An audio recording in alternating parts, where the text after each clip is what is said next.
Well, hello, everyone. My name is Eva Lark. I'm the Senior Manager of Public Programs for the Seabird Institute and Hog Island Audubon Camp. Welcome to our Making Bird Connections lecture series, where we bring a bird-focused presentation right to your home. These presentations are free, but donations are encouraged to help fund our programs. All donations will go to fund Hog Island Audubon Camp operations. You'll find the link below in the chat box or the comment section. No donation is too small. Tonight, we are proud to have our very own Dr. Don Lyons joining us to talk about wind energy and birds. Don is the Director of Conservation Science for Audubon Seabird Institute. He has over 20 years of seabird science and bird conservation experience. At Hog Island Audubon Camp, he's a program director for Puffin Islands, an adult bird camp that's all about seabirds. And he's also a guest speaker throughout the summer. Thanks so much for joining us tonight, Don. We're looking forward to your presentation. Oh, thanks so much, Eva. It's a real pleasure to be here and share a bit of information and news about offshore wind and birds. And so I guess without further ado, I can jump in. It'll take me a moment to get the sharing in place. But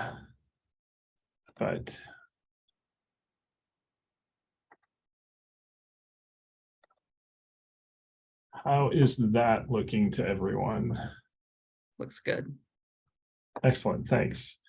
Well, great. Eva's asked me today to talk about birds and wind energy. Kind of given my background, I'm going to focus pretty exclusively on offshore wind and impacts to birds in the marine environment.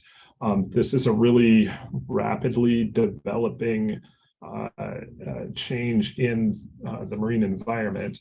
Well, in the US, it's rapidly developing and changing. In some other parts of the world, notably Northern Europe, it's been growing for the last couple decades. They have a real significant head start on us in this area. Which offers us a lot of lessons learned from their experience. But as you might expect, there are some differences between here and there. But I wanted to start, really, I think any conversation about offshore wind needs to start with an introduction to climate. And I know, as all of you know, there are so many signs of our warming climate around the world. Of course, heat waves, drought, more intense, more wetter, perhaps more frequent, really large-scale storms, forest fires or other types of fires on the landscape, and melting ice, both at the poles and on mountain glaciers, alpine glaciers, and elsewhere. There's just so many signs of climate change that are present, that are impacting us as people, and of course, also impacting wildlife, and of course, given this being an Audubon talk, birds. Audubon has done a considerable amount of work around climate. A couple of years ago, probably most of you saw this at the time, a really detailed analysis on impacts of climate on birds of North America that we called Survival by Degrees, really came out with an amazing or important message, kind of take-home message, and that was that as much as 2/3 of the North American species of birds are at real risk of extinction from our warming climate. That's just an astounding risk. Kind of lots of people have called climate the existential threat of our lifetime. Certainly, there are so many signs that that's the case. And the future, does indeed look challenging, but I want to, in all the talks I give, whenever I'm sharing with people, I want to stress that we have some control over the situation. We can influence how much warming we experience in the future. And this graph is just one representation of that.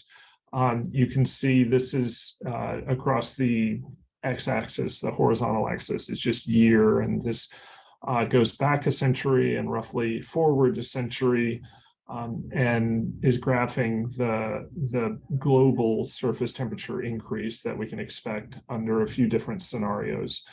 That orange line at the bottom of this curve, you can basically ignore. That's kind of the imagined or modeled expectation if we had quit emitting carbon in the year 2000. That of course didn't happen. And so we're looking at a significant warming based on more realistic scenarios. This shows three. The red line there is the high growth line, kind of the worst case scenario, or we hope it's the worst case. But the blue line shows a low growth in warming that we can bring about if we act. And so I definitely want to, always drive home the point that if we act, we can control or exert some control on this situation even though we have already seen or already are seeing the beginnings of warming impacts. And if we act, we can help birds.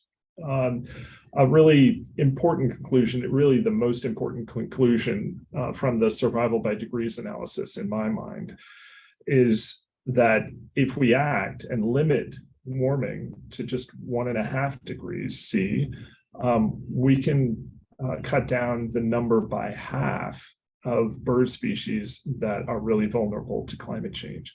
So kind of there's the ability to really enact an amazing conservation benefit in the years ahead if we move forward and try and control greenhouse gas emissions. How much do we have to control, or what do we need to keep in mind? Well, one group that's well known and quite well credentialed is the Intergovernmental Panel on Climate Change, the IPCC, the UN body that really studies climate change and reports on climate change regularly. And they've suggested an emissions reduction goal that would help us achieve this 1.5 degrees increase and reducing greenhouse gases, by about half by 2030, and then reaching net zero by 2050 is the goal they've suggested. That's a significant challenge. So definitely suggests that we need to get busy.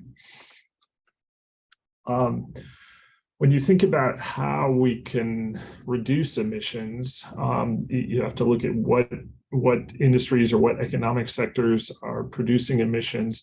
And in this talk, of course, we're going to focus on electric power production, that green wedge of this pie, which is about 1/4 of all emissions in the US. So it's a sizable chunk, which means there's a lot of work to do, but it also means there's leverage. If we can make a difference in how we produce energy, we can make an impact on emissions and be doing good things for birds. So we generate electricity here in the US in a variety of ways. I was just looking up the most recent data. This is from 2021, and I'm pleased that renewables are now around 20% of our annual electricity generation here in the States. It wasn't all that long ago where it was a much smaller fraction. And you can see that wind power is the most significant source of renewable energy. That's primarily onshore wind or land-based wind power, which is becoming quite well developed in many parts of the country, particularly kind of the Great Plains. from North Texas up through Iowa and into Minnesota. Kind of that area has good quality wind and has really done a good job of implementing a lot of renewable energy growth there. So Audubon as an organization has had to wrestle with this question of wind power. Certainly turbines spinning around anywhere, whether on land or in the water, have the potential to be bad for birds, bats, and other wildlife. So it's it's very consistent with every other source of energy production. Really, we can't generate energy without some kind of impact on the environment. But given the existential threat that climate change is, we really need to be reducing emissions and accepting that there will be some impacts. But if we're thoughtful and well prepared to implement wind power, we can minimize and mitigate effectively to keep impacts on birds quite low and definitely achieve kind of a net benefit given how much birds are threatened by climate change. So definitely it's a tricky issue, one that we approach thoughtfully every day, and we hope we can hit the right balance to shift to this and other sources of renewable power, but not create significant issues for birds along the way. So if you're going to do offshore wind, kind of the first thing you need to think about is, well, where is wind blowing? Where are productive places to put turbines out in the US continental waters? And this figure really shows some of the hotspots for consistent high energy wind production or wind occurrence. So kind of the hotter colors here, the reds and darker reds indicate higher wind speeds, higher average or typical wind speeds. And you can see a couple hotspots. Definitely the one on the West Coast in Northern California and Southern Oregon is a pretty large area of good wind. But notably, the other area here on the contiguous US coastlines is off the New England coast, and very specifically even off the coast of Maine.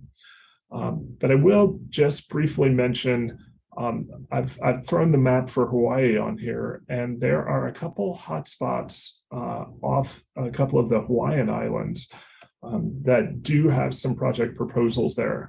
I'm not going to touch on them any further in the talk. I'd be happy to answer any questions any of you might have about that. But I'll stay focused primarily on the contiguous US, and most of the development, the early development is really based in New England and the mid-Atlantic, kind of the areas south of Cape Cod down into Virginia and just a little bit into North Carolina. But there is activity planning going on already for offshore wind in the Gulf of Mexico, certainly on the West Coast in California and Oregon, and in the Gulf of Maine, which I'll speak to in more detail in a bit. So the federal government here in the US is responsible for managing waters beyond 3 miles from shore, and so has responsibility for almost all of the offshore wind power development under consideration right now. And that's managed by the Federal Bureau of Ocean Energy Management, or BOEM. And they're really looking at 7 primary focus areas. And you see these correspond to some of those really high wind speed areas on the West Coast, Northern California and Oregon, and on the East Coast from the Gulf of Maine down to the Carolina coast, and then also an area in the Gulf of Mexico.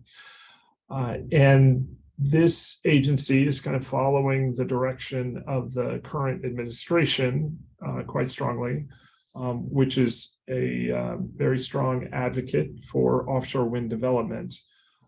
And the administration has set a goal to deploy 30 gigawatts of offshore wind by 2030. And that's a very aggressive goal. We're now we're now at less than 1 gigawatt, I believe, currently installed in the U.S. Although in Northern Europe they're much closer to this level already. But a really aggressive goal, which is translating into a lot of activity at the federal level, and certainly a lot of state governments are also deeply involved in this process. The pitch for this form of renewable energy is not only an environmental one, it's certainly also an economic development and jobs pitch for this. So to meet that goal, the time frame for planning and moving these developments along needs to be really aggressive. And I've just overlaid a figure that takes these 7 general areas and overlays them on a calendar. You can see a lot of activity has actually already happened, particularly in the New York Bight, that area south of Cape Cod, where development is the furthest along and some turbines are already in the water. And other areas, Northern California, and the Gulf of Mexico are moving along. The Gulf of Maine is actually one of the last areas to undergo planning, but there's going to be significant activity this year, 2023 and 2024.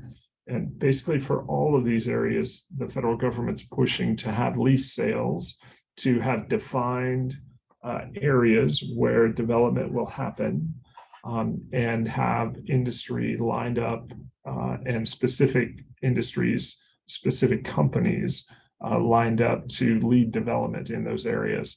That's what those dollar signs indicate. Those are payments, lease payments beginning to the federal government for these federally managed areas. Okay. So how do birds interact with offshore wind? Well, there's really 2 primary ways that we think about birds interacting. And kind of the most immediate, what people think of first oftentimes is collision, colliding with spinning turbine blades. And that's, of course, a very real risk.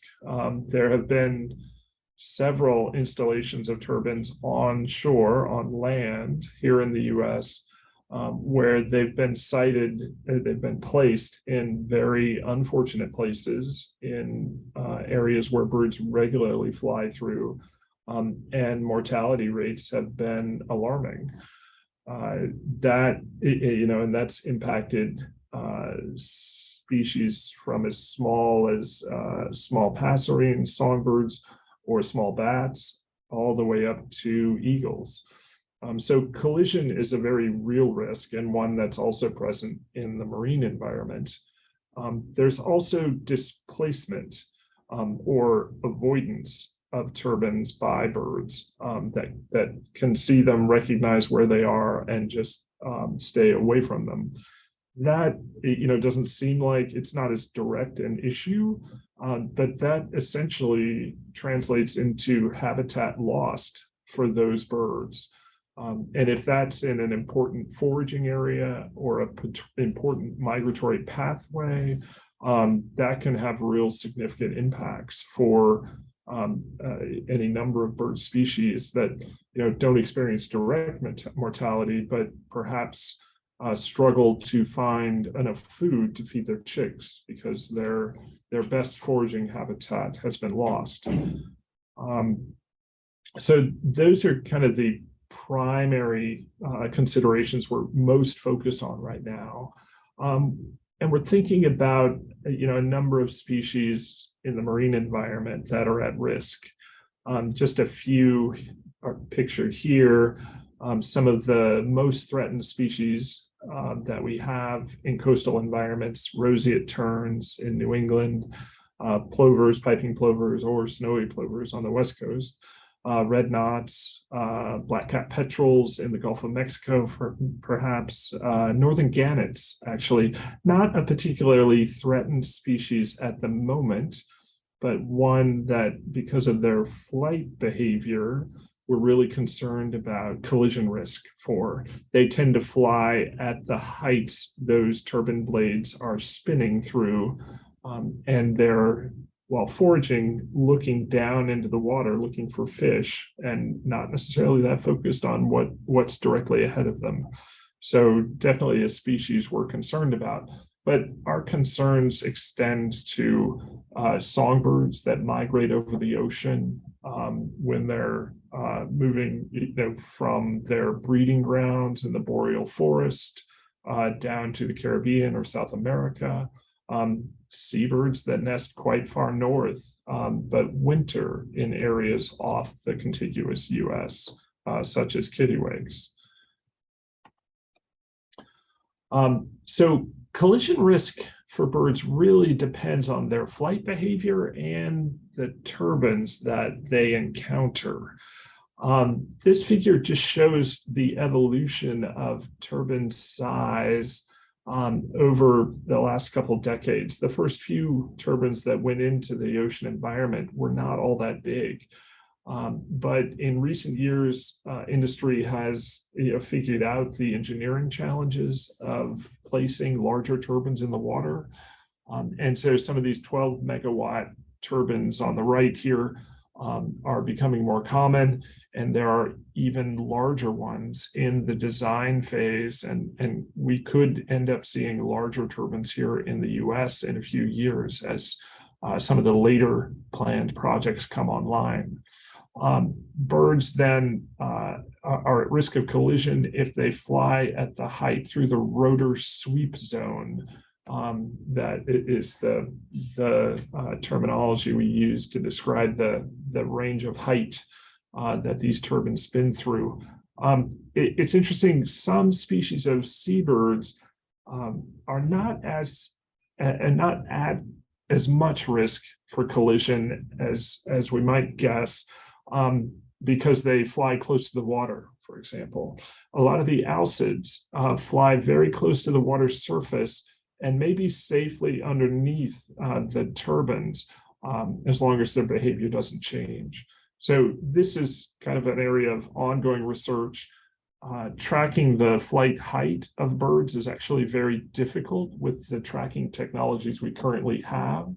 Although some new observation techniques are coming online, and we're excited to learn more about flight heights in the next few years. Of course, documenting collisions with turbines in the marine environment is pretty tricky, a lot more difficult than it is on land, where you can walk around beneath turbines and look for the carcasses of birds that were struck, or bats. And there's actually a small, a specialized group of folks that use dogs to search for carcasses, and talented dogs can find even the smallest shred of a small bird or bat. And so you can really get a good idea about collision and risk to birds, and learn a lot about sighting of birds and how to manage turbines, how to operate turbines to reduce impacts. In the ocean, of course, that's much harder. Carcasses, birds that are hit and injured or killed fall to the water. maybe carried away by currents or sink in the water. So kind of the option of finding them later and understanding what happened is really limited. But people are starting to work on this problem as well. It's possible with the right technology, using accelerometers or very sensitive accelerometers to detect vibrations in these turbine blades when they strike something, even something as small as a tennis ball. That's a common test technique. People fire tennis balls at test turbines to see if the impact is detected. But there's also other tracking methods, cameras, just regular video cameras or infrared cameras. And then radar is even useful in this area. And I'm really pleased to see, I don't know how many of you may have seen a recent story coming out just in the last week or 10 days about some studies in Europe suggesting that some seabirds are quite good at recognizing and avoiding turbines, even when they're flying quite close. So we're starting to learn more about the level of risk to collision, even out in the ocean environment. Another concern, which is maybe a little less obvious, is the displacement concern. This phenomenon is a little easier to identify and describe using tracking technology, tracking individual birds with GPS type tags or other type tags. And this figure shows a study, it's actually over a decade old now, but this is the movement of common eiders during their migration in Northern Europe. This is actually the black dots there represent a wind development in Danish waters. This was a fall migration, very well documented and understood fall migration of common eiders in this region.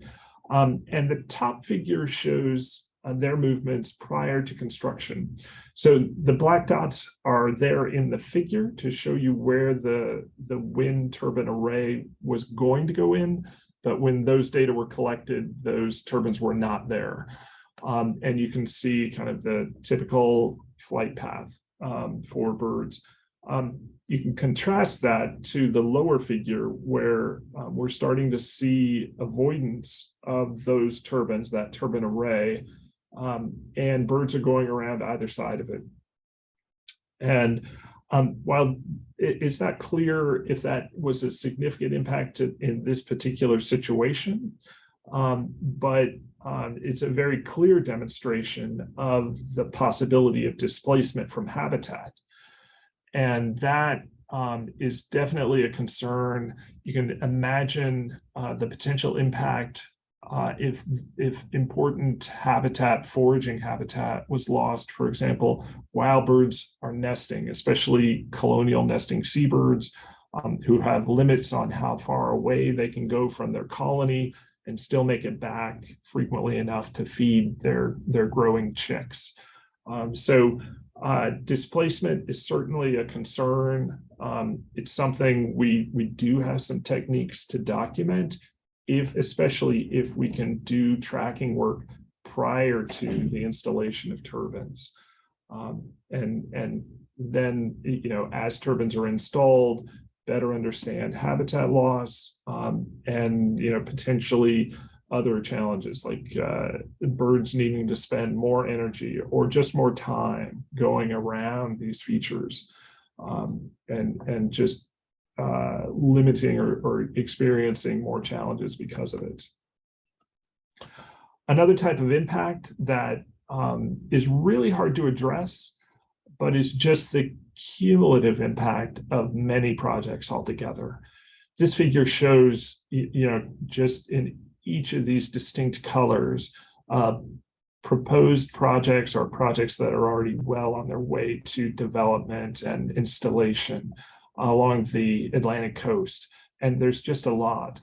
And for species that migrate along the majority of this coastline, they're going to encounter a lot of these different projects. And so we really need to be evaluating the impacts of offshore wind collectively, not on a project by project scale. That's really difficult to do. But one thing that Audubon and partners are really trying to push BOEM and other involved agencies to get more focused on.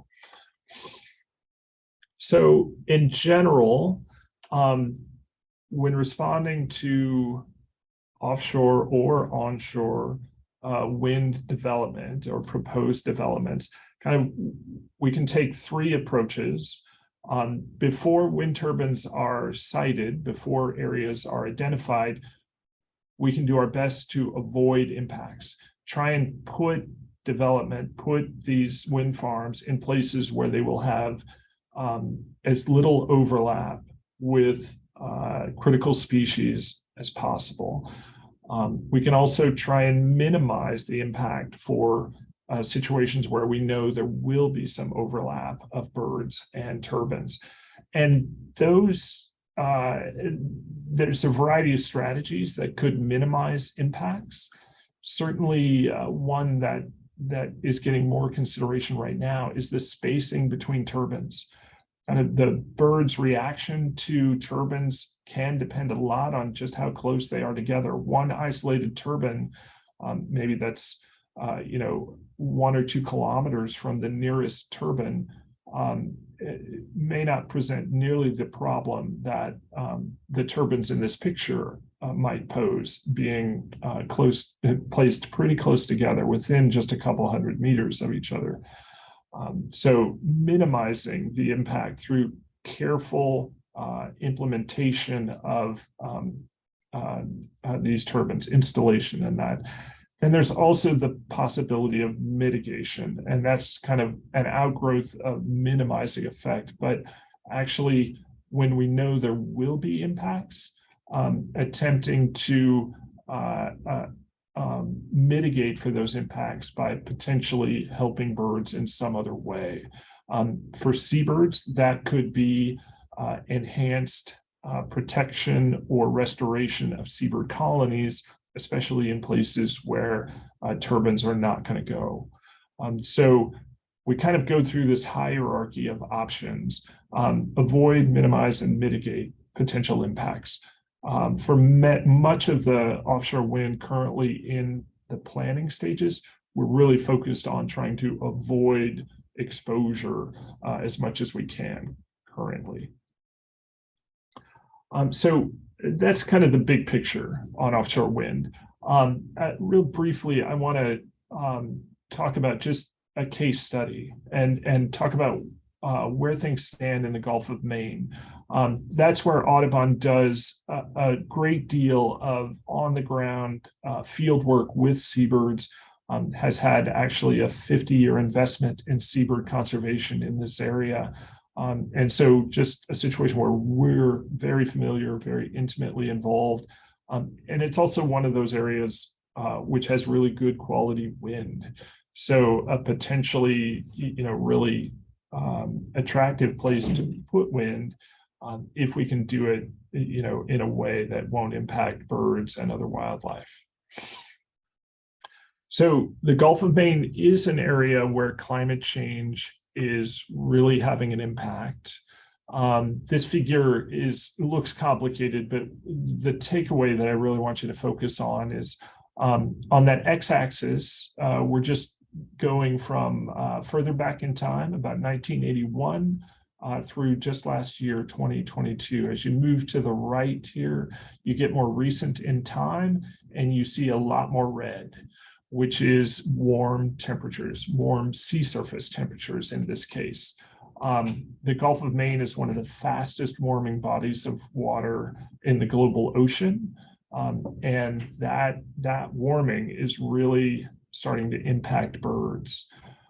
This figure shows some data that Audubon and our partners with the Fish and Wildlife Service, the Maine Coastal Islands National Wildlife Refuge specifically, have collected together that shows the productivity of puffins, just how successful or what proportion of puffins are successful at raising and fledging a chick each year. We've got a couple lines. This is data for 2 colonies in Maine, along Maine's mid-coast. And those red rectangles represent marine heat wave periods. And you can see that in each of those marine heat waves, the productivity takes a dive. It definitely declines. We're starting to see climate change and these marine heat waves really make it difficult for puffins and other species in this region to raise chicks. It's not an immediate concern, but definitely a long-term concern. So there is reason, even in the Gulf of Maine, to act to try and address climate change. I showed you this schedule earlier. I just wanted to highlight the Gulf of Maine schedule again. We're kind of at the position of that red rectangle, kind of in the middle of the Gulf of Maine bar at the bottom of this figure. And we have some rapidly developing steps, both yet this year in 2023 and in 2024, BOEM will move forward to better define wind energy areas. And in 2024, they hope to lease out initial areas for development. But we're not quite there yet. The area under consideration is quite large, but there's time to influence the process to hopefully avoid the worst case scenarios. This figure shows the current draft call area, which is the terminology BOEM uses, in green. That's the area still under consideration for potential development. It's much bigger than what will ultimately have development, but basically BOEM starts considering everywhere and then whittles that area down in successive steps. This is there are some good things that BOEM has already done. They have eliminated from consideration most coastal areas, which is great. But I want to draw your attention to one area along Maine's mid-coast. If you can see my mouse, there are areas here. This black line is actually the 3-mile line. It marks state regulated waters, the boundary between state and federal administered waters. And that sticks out into the Gulf of Maine because there are islands there. And those islands are seabird nesting islands. Actually, perhaps the most significant seabird nesting islands in Maine, certainly ones that have very significant colonies of Atlantic puffins, Arctic terns, and Leach's storm petrels, some of our most, some of the species we're most concerned about. And we've been working hard to collect data to inform this siting process. These data for Atlantic puffins from one of those islands, Matinicus Rock, and you can see the puffin locations where they've been tracked in purple, those purple dots. And you can see there's a lot of overlap between where puffins are foraging and the current draft call area, this kind of tan yellow colored area. It's similar for some of the terns that nest in these areas. This map shows tracking data for both common and Arctic terns. And you can see significant overlap of particularly foraging areas of Arctic terns, the blue dots in this figure, but also some of common terns, that kind of the orange-brown dots. And I want to give credit for the data you're looking at to a couple of Oregon State University graduate students that I'm fortunate enough to work with. Keenan Yakola and Will Kennerly have done some amazing work to collect these data and really inform our offshore wind conversations. The tracking of terns extends even beyond the breeding season. Common terns often leave their nesting islands in Maine and hang out for weeks on Cape Cod. And we're getting data that also shows where they're going and can potentially tell us where they're foraging around Cape Cod to see if they potentially might overlap with some of the further along offshore wind developments south of the Cape. And one more species I wanted to touch on real briefly was a lesser known species, Leach's storm petrel. These are pretty pelagic birds. You've got to be a ways offshore to see them, but they nest on islands in Maine, and they are amazing birds. I think of them as mini albatross. They're in the same order as albatross. They're tube noses, but they're much smaller, about the size of a robin. But they take multi-day trips and travel hundreds, if not over 1,000 miles on some of these trips. And they cover the Gulf of Maine. There is not a corner of the Gulf of Maine they do not use. So this is a species that will really need to focus on minimizing impacts to and potentially mitigating for impacts, because we almost inevitably will see some overlap between their activity and offshore wind. So to wrap up, I just wanted to bring us back to kind of where we are in the offshore wind process with the federal agency BOEM. And for most of our projects, we're still on the left side of this figure. We're still identifying wind energy areas, and those areas are getting their initial leasing. There's a lot more work to be done, a lot more opportunity to influence the process in good ways. So stay tuned. And for anyone who's interested in getting involved, we can always use more voices advocating for birds in these forums. And I think with that, I'll turn it back to you, Eva, for our next speaker. And I will stop sharing. Thanks so much, Don. Yeah. Really appreciate that. Folks, if you have questions for Don, I see some already in our chat or in the comment section. Please keep putting those in there. After our next mini presentation, we'll open up a Q&A for both of our speakers. All right. So with that, we'll introduce our next speaker. Our Audubon Bird Connection presentation tonight will be with Julie Hill-Gabriel. Julie coordinates Natural Audubon's water strategy, which is a key conservation element of Audubon's strategic plan. It includes a focus on climate change, coastal conservation, working lands, and bird-friendly communities. Julie coordinates a team of science and policy staff across the U.S. Thank you so much, Julie, for joining us tonight and providing more insight about the work that Audubon is doing. Thank you so much, Eva, and for everyone for joining us today.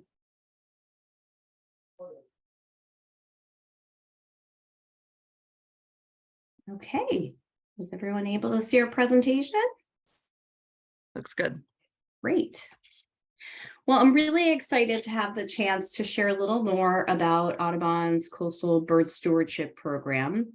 I've just crossed my 15th year anniversary here at Audubon, and it's one of the programs that I just love constantly hearing more about, seeing people's experiences on the ground, because it's one of these truly locally driven areas of work where we're engaging science and conservation staff, but also incredibly dedicated volunteers to make this work happen.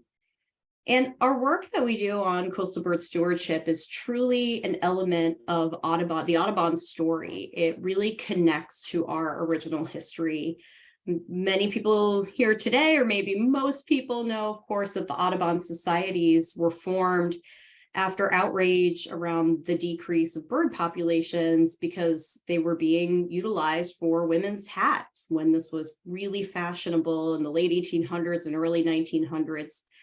you could hold a feather in one hand and gold in the other. If they both weighed an ounce, the feather would be worth more money. And so that really set up a really prolific practice of plume hunting, which is what the second photo is today. And as a result of utilizing birds for these feathers for fashion, we saw dramatic decreases. When the Audubon societies were formed and drove into action, we were able to have outcomes like establishing the Migratory Bird Treaty Act, many of the other conservation and restoration programs that are here today. And that's the type of work that's happening, that's really hands-on, benefiting vulnerable birds. It's part of the DNA of Audubon societies. And that's what our Coastal Bird Stewardship Program today is built on. So in those days, after the Audubon societies were established, in many places, there were Audubon wardens who were given, in some areas, law enforcement authority, but really direct authority over protecting birds. It started from being around protecting against those plume hunters when that practice was made illegal. But our coastal stewardship program really started with one island in Texas back in 1923. So as we're about to celebrate the 100-year anniversary of that part of our history, in this island, islands along the Texas coast, reddish egrets were thought to be extinct because of the plume trade. And then a colony was discovered on Green Island near South Padre. And in order to protect this lone rookery, National Audubon Society began the Coastal Bird Warden, where they leased coastal bird rookery islands from the state of Texas in order to be able to protect these colonial wading birds from poachers. And so it's just an example of where we've started to now today, we're able to protect more than 500 sites in the Americas. Depending on how you define the site, there's actually 1,000 places where people touch down and over 1,300 independent volunteers who help us do this work. And what we learn from that really helps inform what we do on our conservation and policy work across the coastal conservation strategy. So what do we mean by bird stewardship?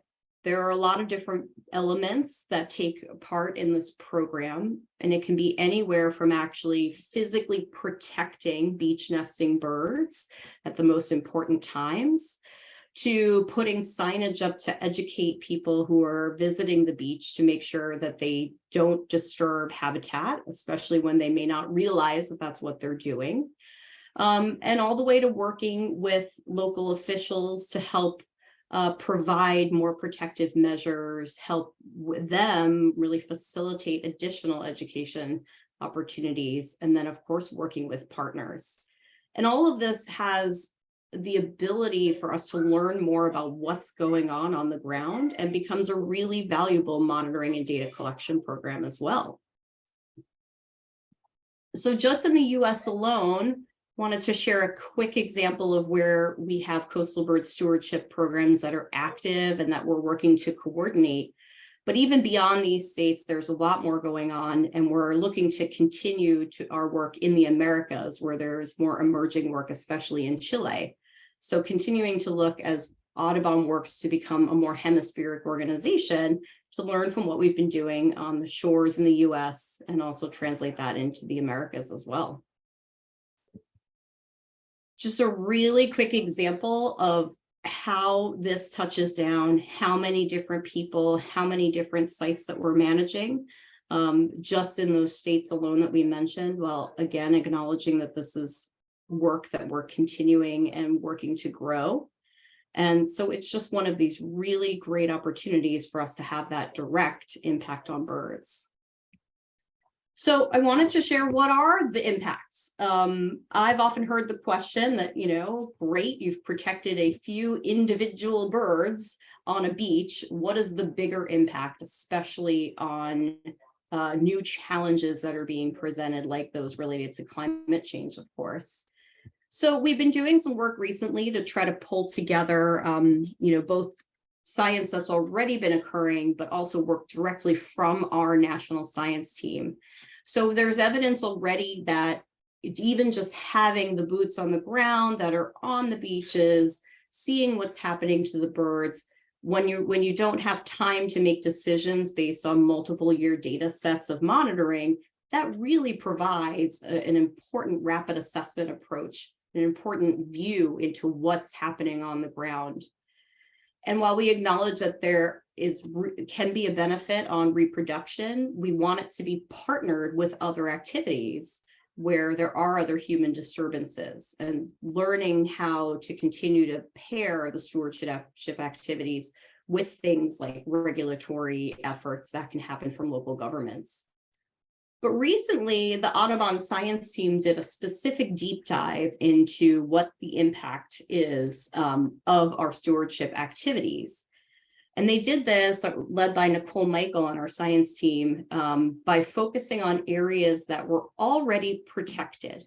So highlighting places that were under some sort of protection, whether it was already publicly owned land, a park designation, or something that had a conservation easement, some way that we knew that they were not actually subject to, being at risk of development or some other pressures. And even on land that was already in some kind of legal protection, stewardship activities demonstrated that between 2 and 32 times faster, the populations of species were able to grow. So this is a report that was published last year, or 2021 rather, I guess we're 2 years now, in conservation biology, that really looked to demonstrate that impact across the board for the species of birds that we analyzed. And this is for 4 main species. This is what the trend demonstrated. So again, these are on lands that were already protected, but having people out there engaging in these stewardship activities, which are the ones I highlighted earlier, actually showed these change in bird trends. So it's not only an incredible story and experience for Audubon of engaging people, it's where people in conservation meet, and that individuals who are willing to give their time and dedicate this work are actually having these impacts on birds. And as you see, the trend lines that they demonstrated here were only from 2008. We're only a 10-year period, and they demonstrated this change. So especially at a time when climate change driven impacts like sea level rise are putting even more pressure on these species, the fact that their population trends were able to increase is just that more remarkable. And ultimately, it's one of the most valuable programs for having the benefit of our volunteers. Again, over 1,300 people volunteer to help with shorebird stewardship. And it's a really great way to bring in new audiences of children, to help educate people who just may not think about birds otherwise. And having people who are part of their community talk to them has just been able to show these incredible benefits for birds. So on our website, audubon.org, Coastal Stewardship, you can find more information about a coastal bird stewardship toolkit. There is a video that you can share with friends, and other tips on how to get involved with the program near you. So I really appreciate, welcome all the questions. I'm excited to hear Don answer the questions, because I think the questions in the chat were already fascinating, and just really appreciate joining all of you. Thanks so much, Julie. We will get to some of those questions. Let me bring Don back here. Perfect. And for those who are tuning in, if you are thinking of questions, feel free to drop those in the comment chat section. We'll get to as many as we can. We're going to start with one from our Zoom here tonight. Pull up my questions here.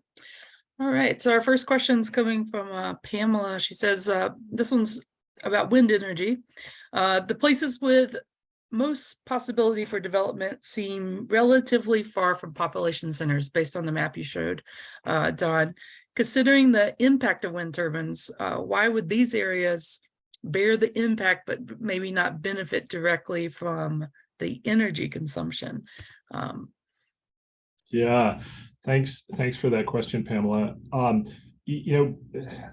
Before I address that, I just had a chance to read through the attendee list of folks here on Zoom, and I just wanted to give a shout out. Much of the data that I just presented was made possible. The collection of it was made possible by a bunch of folks that are on the line today, and we're really grateful for that. And I just hope everyone sees how much of a difference that is making. I'm not going to call anybody out by name for fear of missing somebody important, but I really do appreciate everybody joining and the support that so many have provided to make some of this work really possible. But getting to the question, so it is true that a lot of offshore wind, some of the best places in terms of wind and that are far away from population centers. It's not always true. Kind of the earliest development that's happening here in the US is in the area south of Cape Cod, stretching around New York City and New Jersey. And that was first developed. It's not actually the best wind. Better wind is available to the north in the Gulf of Maine, but that's obviously very close to a lot of people. So that power can directly plug into the grid and benefit key places. But I want to point out that offshore wind does offer a lot of economic development to coastal communities. That's a particular interest in Maine, for example. I know in the states of the Gulf of Maine, where there's a lot of infrastructure needs in the ports where these turbines are assembled and then floated out to ocean environments. There's a lot of ongoing maintenance of these turbines in the water that requires skilled technicians and expert boaters to get out there to service these things. So there's a lot of benefit locally to this type of energy production. A lot of those jobs that the administration is pointing to are in the construction phase and well beyond. So I think, and hopefully there are there really are efforts within the administration at various state levels, and it's certainly an interest of ours, Audubon's, that the benefits from these programs are equitably distributed, that the companies that put these turbines in, the workers that are maintaining them come from local communities that are representative of the diverse areas along the coast where these will go in. So even though some of the power may be generated a ways away from customers, there's going to be significant benefit to this effort in the local areas. Great. We have a question coming from Facebook. It's you mentioned an article earlier, Don, I think coming from the UK or Europe, about seabirds and wind maybe not having as big of an impact. Are global seabird researchers sharing info about wind turbines offshore? Is that a conversation that's happening? Yeah, that's a great question. Thank you. And so I'm regularly in conversations with seabird scientists from Europe, even from Asia, where developments haven't gone in yet, but are planned. And so we kind of the community of seabird scientists are really trying to draw heavily from the experience in Europe. There are some important differences. The mix of species is a little bit different. For example, in Maine, we're really looking at the first major exposure of species like leeches, storm petrels, actually any Procellariformes, any tube nose to offshore wind. And that just hasn't happened much. There hasn't been much overlap between wind development and that species group in Europe yet, really anywhere in the world yet. So there's still a lot to learn, but we're definitely trying to take as many lessons away from Europe and other places where this development's happening. Switching gears here a little bit, this question's for Julie. From someone on Facebook, they said, if I live in a state that doesn't have a stewardship program, how can I get involved? Yeah, thank you. That is a great question. We always encourage people who are interested in stewardship programs first reach out to their local chapter, understanding that they also may not necessarily have one, but it's always a great place where, again, so much of this work has emerged from the local communities, just like the Seabird Institute as well.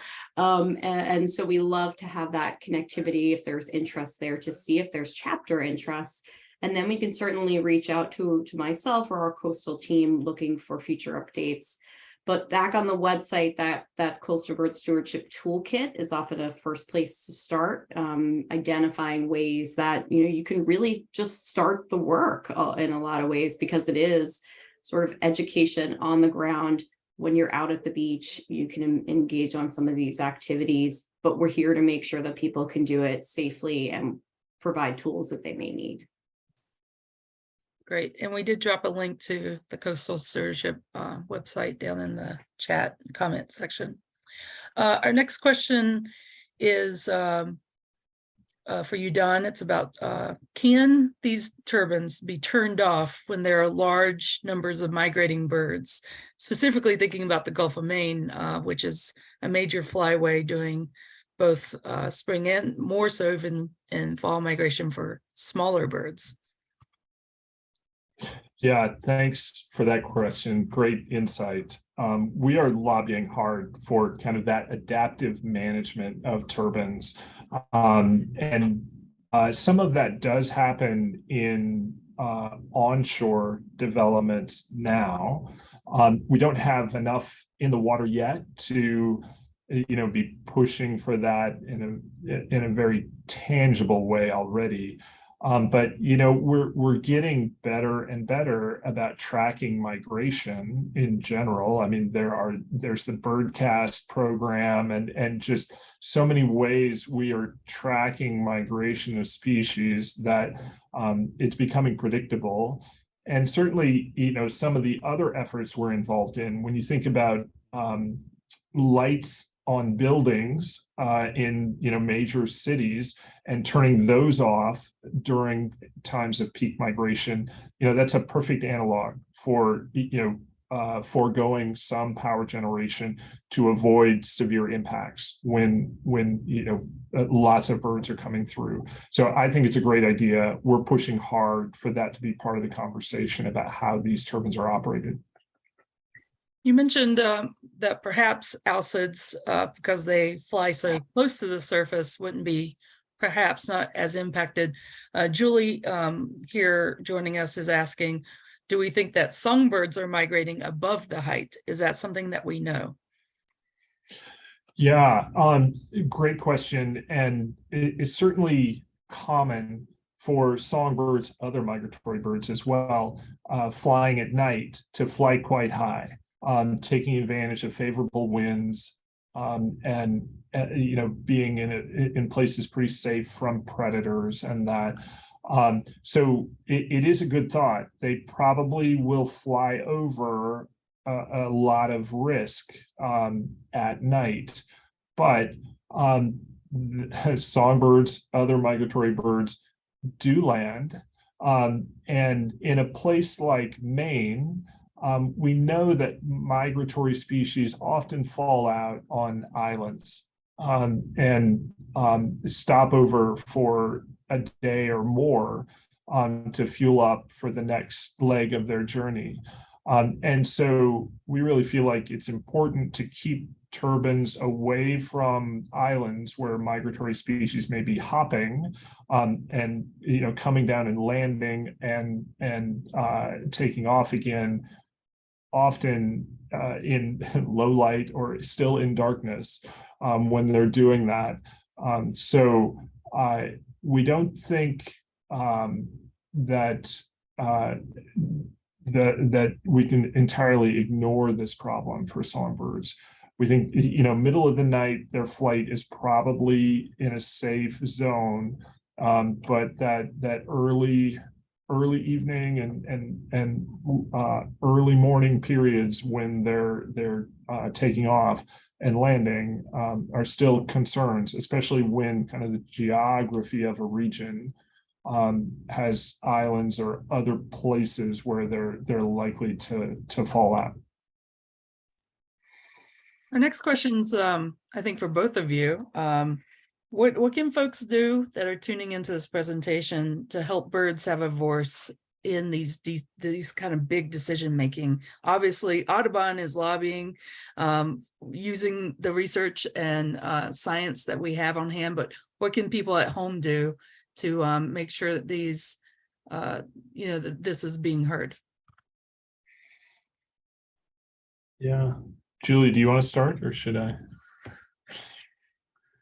I can just say that, especially in the offshore wind issues, I can share that we actually just got out of an early strategy meeting discussion today from Audubon, where everyone's thinking about so many decisions that are going to begin coming down. So how do we make sure that we're engaging membership and folks who are interested like you all? So I really appreciate the question.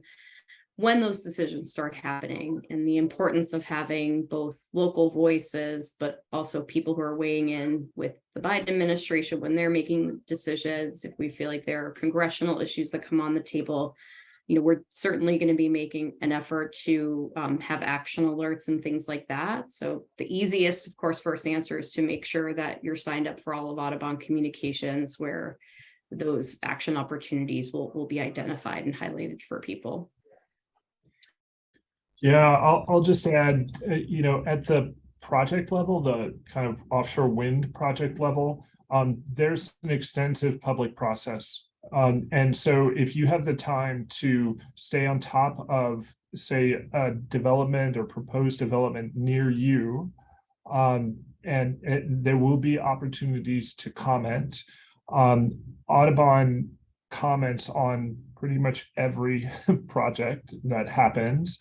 We have some amazing staff that are just incredible at staying on top of these things. There's just so much happening so quickly. But if there's a local development in your area, it'd be great to stay on top of that and comment, and we can certainly help. Help you find resources to become better educated on a given project. And also kind of the process when opportunities to make comments arise. So definitely feel free to reach out to us and let us help you get involved. Great, thanks. Some folks have asked about this presentation. It will be shared on our Hog Island website. If you go to the Making Bird Connections webpage, it'll be up tomorrow, so you can share that with folks who maybe couldn't tune in live tonight. I'd like to close with a final question for the two of you about what is making you hopeful around this conversation with wind energy and renewables in general.